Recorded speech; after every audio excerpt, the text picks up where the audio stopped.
Good morning class. Welcome to you online classes.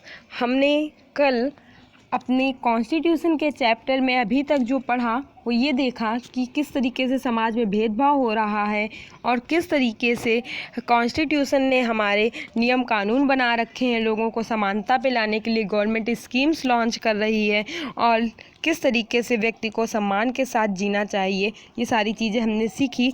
अब आगे हम लोग चैप्टर का बचा हुआ पार्ट रीड करेंगे। So let's start. Issues of equality in other democracies. हमारे डेमोक्रेसी में इक्वलिटी के लिए और भी बहुत सारे इशू हैं। You are probably wondering whether India is only democratic country in which there is equality and where the struggle for equality continues to exist. आप ये चीज़ जान के बहुत आश्चर्यचकित होंगे, शायद प्रोबेबली मीन्स शायद, वॉन्डरिंग मीन्स आश्चर्यचकित होना, शायद कि क्या इंडिया जैसी डेमोक्रेटिक कंट्री में इक्वलिटी को अपना अस्तित्व बनाए रखने के लिए लगातार स्ट्रगल करना पड़ रहा है। The truth is that in many democratic countries around the world, the issues of equality continues to be the key issue around which communities struggle. जबकि सच तो ये है कि हमारे वर्ल्ड की ज़्यादातर जो डेमोक्रेटिक कंट्रीज़ हैं वहाँ पे इक्वलिटी जैसा मुद्दा हमेशा से स्ट्रगल में रहा है, संघर्ष में रहा है। सो फॉर एग्ज़ाम्पल हम एग्ज़ाम्पल ले सकते हैं। In United state of America, the African Americans whose ancestors were the slaves who were brought from Africa continue to describe their lives today as largely unequal। जो कि हम एक example ले रहे हैं यूनाइटेड स्टेट अमेरिका का, जिसको हम लोग यूएसए भी बोलते हैं, यूएसए का, कि यहाँ पे अफ्रीकन जो लोग थे उन्हें पहले क्या किया गया था, एंसेस्टर्स मीन्स उनके पूर्वजों को गुलाम बना के रखा गया था। एंसेस्टर्स मीन्स पूर्वज और स्लेव्स मीन्स गुलाम बना के रखा गया था, जिन्हें अफ्रीका से खरीद के लाया जाता था और वो आज भी मुख्य रूप से अनइक्वलिटी का ही लाइफ बिता रहे हैं।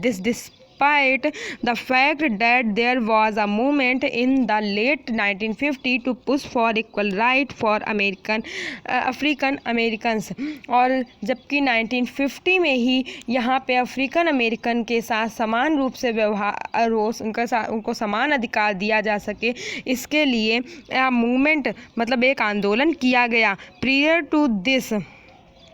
Prior to this, African Americans were treated extremely unequally in the United States and denied equality through law। और इससे पहले भी अफ्रीकन अमेरिकन के साथ यूएसए में बहुत अनइक्वलिटी का व्यवहार हुआ, कानून ने भी उन्हें समान नहीं समझा था। फॉर मतलब डिनाइड मीन्स मना कर देना, समान समझने से मना कर दिया था। For example, when travelling by bus they either had to sit at the back of the bus or get up from their seat whenever a white person wished to sit। जिसका एक एग्जांपल ये है कि African American के लिए इतनी problems थी कि अगर वो बस में ट्रैवल कर रहे हैं तो उन्हें पीछे की सीट पे बैठना पड़ेगा, और फिर भी अगर कोई वाइट पर्सन उनसे मतलब गोरा आदमी या वहाँ का पर्टिकुलर रहने वाला आदमी जो उनसे ऊंची श्रेणी का है, वो अगर उनसे सीट मांग देता है तो उन्हें अपनी सीट उसे देके खड़ा होना पड़ता था। आगे दिया है कि Rosa Parks was an African American women. Rosa Park एक अफ्रीकन अमेरिकन लेडी थी। Tired from a long day at work she refuse to give up her seat on a bus to a white man on 1 दिसंबर 1955। वो अपने काम से, दिन भर के काम से थक के वापस लौट रही थी, इसलिए उन्होंने एक गोरे व्यक्ति को अपनी सीट देने से मना कर दिया। कब किया उन्होंने ऐसा? 1 दिसंबर 1955 को। Her refusal that they started a huge agitation against the unequal ways in which African Americans वर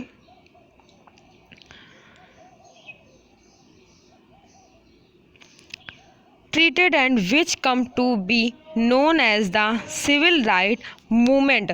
और उनके ऐसा किए मना करे जाने के कारण एक बहुत बड़ा आंदोलन प्रारंभ हो गया अफ्रीकन अमेरिकनों के साथ, जो कि सिविल राइट मूवमेंट के नाम से जाना गया था। Civil right act 1964 prohibited discrimination on the basis of race, religion और नेशनल ओरिजिन। और ये जो सिविल राइट एक्ट था 1964 का, ये रेस मतलब वो किस, हमने रेस का बताया था कि वो किस वंश के हैं, किस धर्म के हैं और वो किस देश के हैं, किस राष्ट्र के रहने वाले हैं, उसके आधार पे भेदभाव किए जाने को मना करता था। क्योंकि इन लोगों के साथ जात और के आधार पे भेदभाव नहीं होता था, इनके साथ इस आधार पे होता था कि अफ्रीकन अमेरिकन मतलब अब अमेरिका में जो अफ्रीका से आए हुए लोग थे उनके साथ गलत व्यवहार हो रहा था, मतलब किसी कंट्री से आए हुए लोगों के साथ गलत व्यवहार हो रहा था। इसलिए इनके साथ इन्होंने अपने वंश, अपने धर्म और अपने देश के साथ होने वाले गलत व्यवहार को रोकने के लिए ये जो सिविल राइट एक्ट था वो आया था। It also stated that all schools would be open to African American children and that they would no longer have to attend separate school specially set up for them। और इसके साथ ही इस act में ये भी कहा गया कि अफ्रीकन अमेरिकन बच्चों के लिए सभी स्कूल खोले जाएंगे, उनके लिए कोई भी स्पेशली अलग स्कूल नहीं बनाया जाएगा जिसमें केवल विशेष रूप से उन्हीं लोगों के लिए चलाया जाए।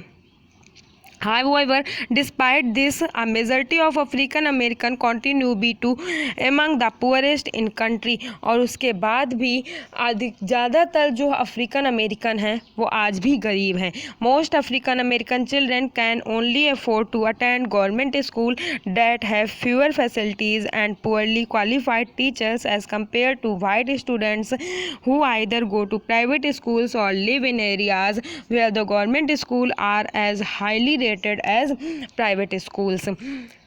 जबकि आज भी जो ज़्यादातर मोस्टली अफ्रीकन अमेरिकन के स्कूल बच्चे हैं वो सरकारी स्कूल में ही एडमिशन लेने के लिए मजबूर हैं, उन्हें कम सुविधाएं मिलती हैं और कम पढ़े लिखे टीचर्स भी मिलते हैं। जबकि जो वाइट स्टूडेंट्स हैं मतलब गोरे बच्चे जो हैं वो प्राइवेट स्कूलों में जाते हैं या ऐसी जगहों के स्कूलों में जाते हैं जहाँ सरकारी स्कूल में प्राइवेट स्कूल से भी अच्छी शिक्षा मिल रही हो या उसी के बराबर शिक्षा मिल रही हो।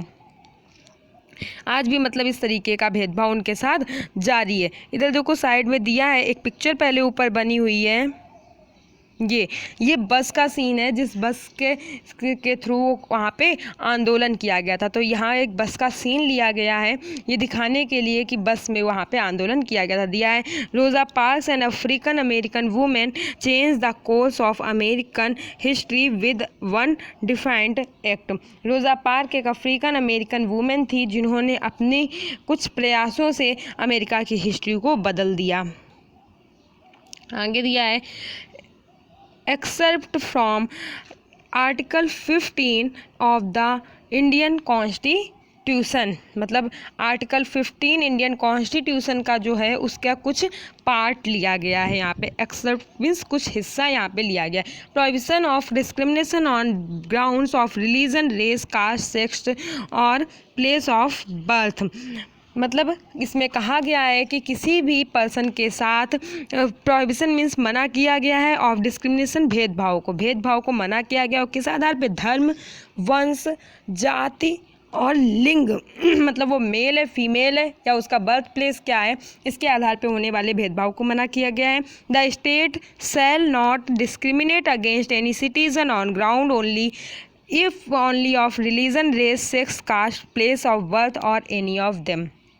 कोई भी राज्य इन आधारों पे किसी भी सिटीज़न के साथ गलत व्यवहार नहीं करेगा, भेदभाव नहीं करेगा। No citizen shall on background only of religion, race, caste, sex, place of birth और any of them be subjected to any disability, liability, restriction और कंडीशन डेट रिगार्ड टू। कोई भी व्यक्ति धर्म, जाति, लिंग के आधार पे उनके साथ नीचे दिए गए चीज़ों को नहीं किया जाएगा। जैसे दिया है to access to shop, public restaurant, hotel and place of public entertainment, मतलब हर व्यक्ति इन जगहों पे जा सकता है, इनको रोकने से मना नहीं किया जाएगा।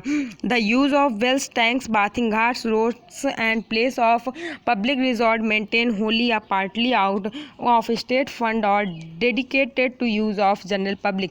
कोई भी जो बाथिंग घाट्स बनाई गई हैं, वेल्स बनाए गए, टैंक्स बनाए गए, जिनको कि पूरी तरीके से गवर्नमेंट ने या फिर कुछ हिस्सा गवर्नमेंट फंड ने दे के पब्लिक के लिए तैयार किया है, उन चीज़ों पे मना ही नहीं की जाएगी। उनको समान रूप से योग करने के संबंध में है। वहाँ पे अपनी योग्यताओं को, अपने दायित्वों को कोई अधीन नहीं होगा कि वो किसी शर्त, किसी डिसेबिलिटी मीन्स कि वो योग्य नहीं है, लाइबिलिटी मीन्स उसका दायित्व नहीं है, रिस्ट्रिक्शंस मीन्स उस पर पाबंदी लगाना, और कंडीशंस मीन्स कुछ शर्तें लागू करना।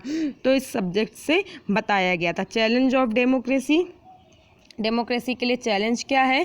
No country can be described as being completely democratic. कोई भी कंट्री पूरी तरीके से डेमोक्रेटिक कहलाने के योग्य नहीं है। There are always communities and individual trying to expand the idea of democracy and push for a greater recognisation of equality on existing as well as new issues. क्योंकि हमेशा से ही लोकतंत्र का मतलब होता है कि एक ऐसा प्रयास जहां सभी को समान रूप से अधिकार दिया जाए, लेकिन हमेशा से ही कई समुदायों ने, कई व्यक्तियों ने ऐसे सवाल उठाए हैं कि उनके साथ नए नए तरीके के सवाल इन पे असमानता के उठते चले आ रहे हैं। Central to this is the struggle for the recognisation of all person as equal and for their dignity to be maintain. और मेन जो इसका सेंटर है इस स्ट्रगल का, वो यही है कि सभी व्यक्तियों को समान रूप से उनका सम्मान मिले, उनके साथ समानता का व्यवहार किया जाए। In this book, you will read about how this issue of equality affect various aspects of our daily lives in democratic India. इस बुक में आप यही पढ़ेंगे कि किस तरीके से इक्वलिटी भारत हमारे लोकतंत्र में हम बहुत सारे लाइफ के एस्पेक्ट को प्रभावित करती है। As you read this chapter, जैसे कि आपने इसी चैप्टर में पढ़ा है, think about whether the equality of all persons are being able to maintain their dignity is upheld, कि क्या सभी व्यक्तियों को समानता और उनके सम्मान को बनाए रखने के लिए लोग उस चीज़ को स्वीकार कर रहे हैं, मतलब इक्वलिटी को स्वीकार कर रहे हैं या नहीं कर रहे हैं, यह आप सोचिए और बताइए। Thank you class, your chapter is complete.